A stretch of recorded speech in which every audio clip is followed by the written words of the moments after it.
मानव इतिहास के ज्यादातर समय हम प्रकृति के साथ और उसके भीतर रहते आए हैं। हम और प्रकृति हमेशा साथ साथ रहे हैं। पर्यावरण ने हमें सहारा दिया है और वहां पहुंचाया जहां हम हैं।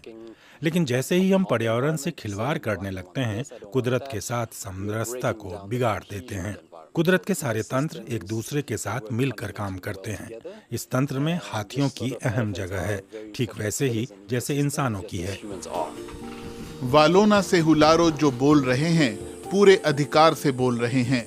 ओकावांगो डेल्टा क्षेत्र में जन्मे और पले बढ़े ये पर्यावरणविद अब एलिफेंट्स फॉर अफ्रीका नाम की संस्था में कम्युनिटी आउटरीच और एजुकेशन कोऑर्डिनेटर हैं।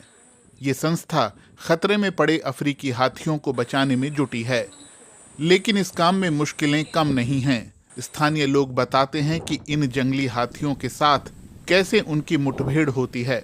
उनकी बस्तियां और खेत उस रास्ते में पड़ते हैं जहां से हाथी पानी की तरफ जाते हुए गुजरते हैं। हम ठीक नदी के किनारे पर रहते हैं। जब हाथी पानी पीने आते हैं तो उन्हें फसल की खुशबू आती है और वे खेतों में चले आते हैं और फसल को खा जाते हैं। पहले लोग हाथियों को भगाने के लिए मिर्चें जलाते थे। फसल की कटाई के वक्त कुछ लोग तो खेत में ही सोते थे। करीब 35 साल पहले की बात है जब मैंने यहाँ पहला हाथी देखा था। तब से उनकी संख्या लगातार बढ़ती गई, हर साल और ज्यादा। लेकिन खेती हमारे गुजारे का मुख्य जरिया है और ये हमारा जुनून है, इसलिए हम ये काम करते हैं। हमने इसे नहीं छोड़ा, हाथियों के साथ संघर्ष के बावजूद। कुछ महीने पहले एलिफेंट्स फॉर अफ्रीका ने हाथियों के रास्ते पर बिजली वाली बाड़ लगा दी। तब से हाथियों की घुसपैठ कम हुई है। खेतों पर हमले की भी कोई घटना तब से नहीं हुई। हमने उनके खतरे को कम करने की कोशिश की है ताकि हाथी और दूसरे जानवर उनके खेतों से दूर रहें। तब वे हाथियों को खतरा नहीं बल्कि किसी और रूप में देखेंगे। बोत्सवाना का ओकावांगो डेल्टा अफ्रीका के कुछ आखिरी बचे प्राकृतिक अभयारण्यों में से एक है। दलदली घास के मैदानों वाला ये विशाल क्षेत्र अद्भुत वन्य जीवन का घर है, जिसे पर्यावरणविद बचाना चाहते हैं। वालोना सेहुलारो स्थानीय लोगों को प्रकृति के साथ समरसता से रहने में मदद करते हैं क्योंकि इसके कई फायदे हैं। मुझे हाथियों से डर लगता है, लेकिन वो यहाँ के लोगों की आमदनी का जरिया हैं। उन्हीं की वजह से कुछ लोगों के पास काम और घर हैं, इसलिए मैं नहीं चाहता कि वो खत्म हो जाएं। बोत्सवाना की जीडीपी में पर्यटन की हिस्सेदारी हीरों के बाद दूसरे नंबर पर है और इस क्षेत्र को और बढ़ाने की कोशिश हो रही है। कई लोगों को स्थानीय होटलों और कैंपों में काम मिलता है। इस क्षेत्र को पर्यावरण के अनुकूल बनाने के प्रयास हो रहे हैं।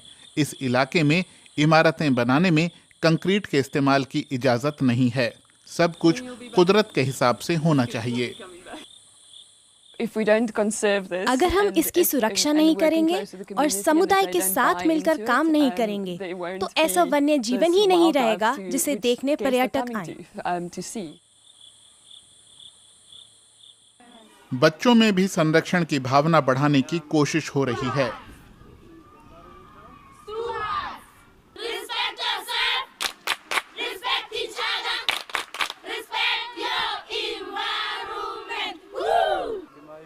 वालोना सेहुलारो अक्सर बच्चों से बात करते हैं।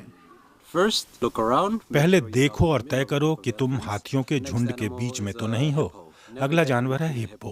हिप्पो और पानी के बीच में कभी मत आओ। पानी उनके लिए सुरक्षित है, इसलिए उन्हें पानी में वापस जाने की जगह दो। आखिरी जानवर है शेर। शेर देखकर शिकार करता है। उन्हें पीठ दिखाओगे तो वे इसे शिकार का इशारा समझेंगे। वालोना सेहुलारो के काम का बड़ा हिस्सा है लोगों से मिलना जुलना, लेकिन वो फील्ड में भी काफी समय बिताते हैं। दुनिया में सबसे अधिक हाथी बोत्सवाना में ही पाए जाते हैं, लगभग 1,30,000। हाथी सामाजिक प्राणी हैं, लेकिन वो आपस में संवाद कैसे करते हैं? सेहुलारो इसके बारे में अत्याधुनिक तरीकों से शोध कर रहे हैं। हम एक डेटाबेस बनाने की कोशिश कर रहे हैं ताकि हाथियों के सामाजिक संपर्कों को समझ सकें। ये कुछ वैसा ही है जैसा सोशल मीडिया पर होता है, ये देखना कि कोई व्यक्ति किन लोगों का करीबी है, लेकिन उसके दायरे में वे व्यक्ति भी हैं, वो भी है और वो भी। हाथियों और इंसानों की सामाजिक समानताओं को देखते हुए सह अस्तित्व बहुत मुश्किल लक्ष्य नहीं लगता और ओकावांगो डेल्टा में इसके लिए कोशिश करना फायदेमंद है।